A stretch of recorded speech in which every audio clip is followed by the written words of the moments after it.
Berbahagialah setiap orang yang mendengar firman Allah dan yang memelihara dalam kehidupannya. Haleluya. Haleluya, haleluya, haleluya. Silakan duduk kembali.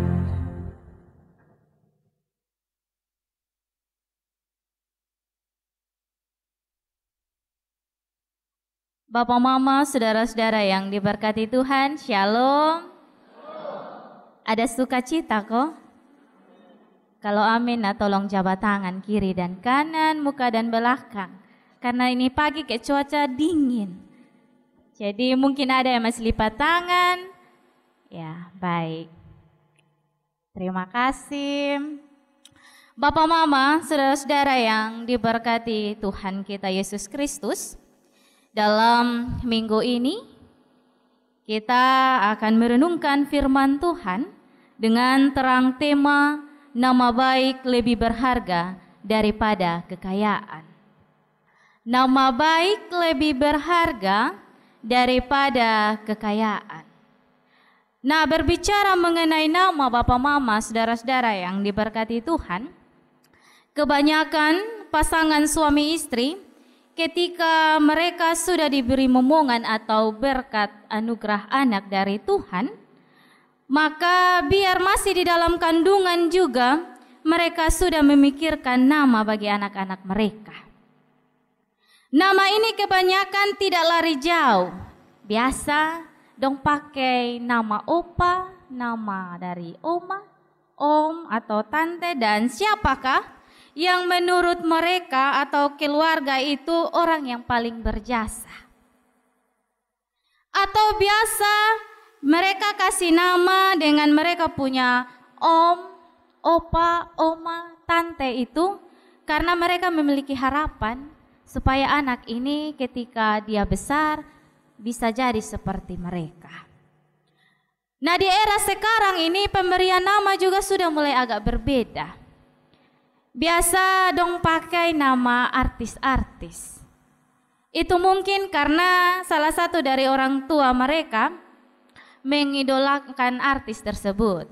Biasa anak-anak muda dong pakai nama-nama artis Korea kah begitu. Atau mungkin pemberian nama yang diberikan orang tua kepada anak karena mereka menginginkan anak ini kelak seperti apa. Untuk itu Bapak, Mama, saudara-saudara yang diberkati Tuhan, nama adalah identitas diri yang menggambarkan pengharapan orang tua terhadap anaknya. Di dalam sebuah nama juga terkandung sebuah kepercayaan, perlindungan, dan harta yang abadi. Sehingga setiap orang tua pasti memberikan nama yang terbaik untuk anak-anaknya. Namun yang terjadi sekarang, apabila kita lihat di desa-desa biasanya, orang tua sudah kasih nama anak yang paling bagus. Terus dibawa ke rumah Tuhan lalu dibaptiskan. Namun setelah mereka dewasa terus bergaul, di mereka pun geng-geng itu ada nama-nama khusus. Baik kalau dipanggil mirip-mirip dengan dia pun nama asli. Tetapi ada yang paling jauh. Kalau ditanya nadong bilang itu nama samaran. Biasa bilang begitu. Biasa yang pakai nama-nama samaran ini laki-laki. Biasa di desa-desa atau di pelosok-pelosok dong pakai nama geng begitu. Nah, Bapak, Mama, saudara-saudara yang diberkati Tuhan, jangan demikian. Kalau nama apa yang sudah diberikan orang tua dan keluarga lalu dimateraikan menjadi milik Allah melalui baptisan, jangan kita ganti-ganti. Karena nama yang kita miliki memiliki maksud tertentu. Untuk itu Bapak, Mama, saudara-saudara yang diberkati Tuhan, saya mengajak kita kembali melihat bacaan kita pada saat ini, di mana dari kitab Amsal pasal 22 ayat 1 hingga ayat yang ke-9, di mana merupakan kumpulan nasihat Salomo bagi bangsa Israel dan juga kita semua yang hadir pada kebaktian saat ini. Di mana Salomo mengawali nasihatnya dengan mengatakan suatu pandangan yang luar biasa nilainya, yaitu nama baik lebih berharga dari kekayaan besar. Nama baik lebih berharga dari kekayaan besar. Di sini mau mengingatkan kita semua bahwa di era sekarang ini kekayaan dijadikan standar dari kesuksesan. Kekayaan dijadikan standar dari kesuksesan. Seringkali orang menjadikan kekayaan selalu menjadi tuntutan untuk meningkatkan popularitas. Mereka menjadikan kekayaan untuk meningkatkan kehebatannya, meningkatkan kekuasaannya, dan sebagaimana untuk menyenangkan dirinya. Sehingga mereka menghalalkan segala cara untuk mendapatkan kekayaan. Dong sonde pikir lei konsekuensi yang akan mereka jalani. Mereka hanya pikir untuk mendapatkan kekayaan.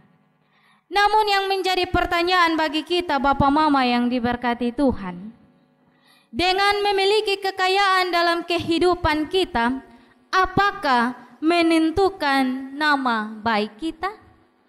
Apakah kita memiliki banyak harta, banyak kekayaan, menentukan nama baik kita?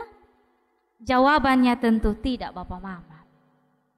Nama baik tidak terkait dengan kekayaan, dan kekayaan pun tidak menentukan nama baik seseorang.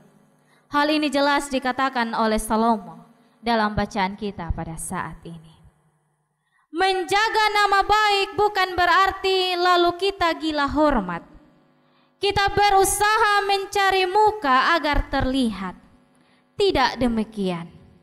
Tetapi menjaga nama baik adalah bagaimana menjadikan diri kita sebagai teladan yang baik.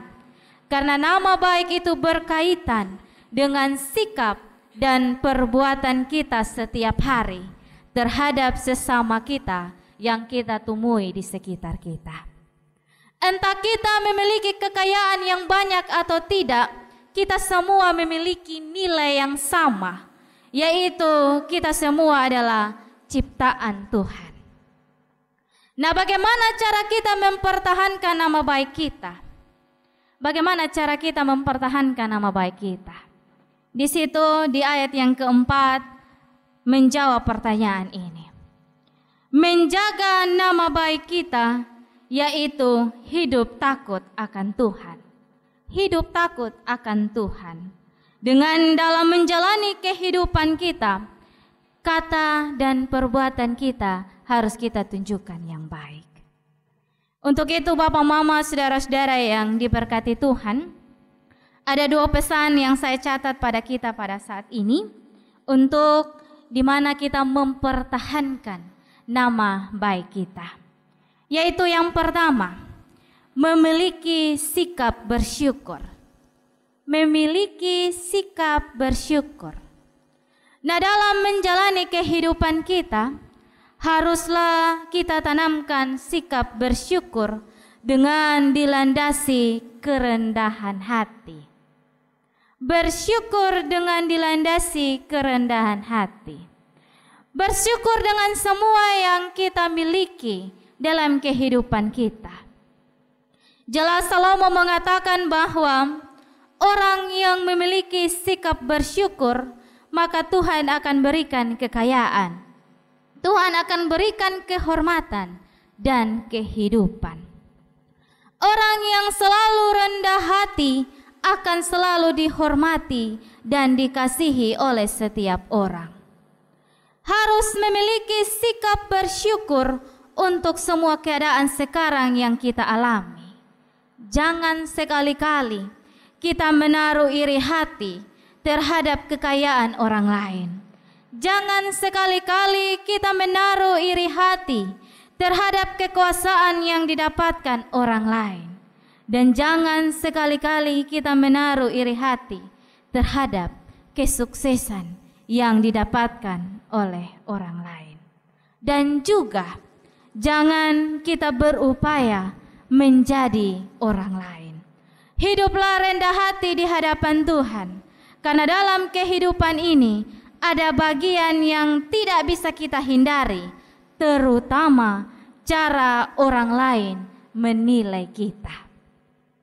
Untuk itu Bapak Mama, saudara-saudara yang diberkati Tuhan, jadilah diri kita sendiri, bersyukur dengan semua yang telah kita dapatkan, dan tetaplah menjadi orang yang rendah hati, karena semuanya yang telah kita dapatkan di dalam dunia ini, semuanya itu berasal dari Tuhan. Ingatlah, kebanggaan kita adalah kita ini dimiliki dan kita memiliki Allah yang luar biasa dalam kehidupan kita.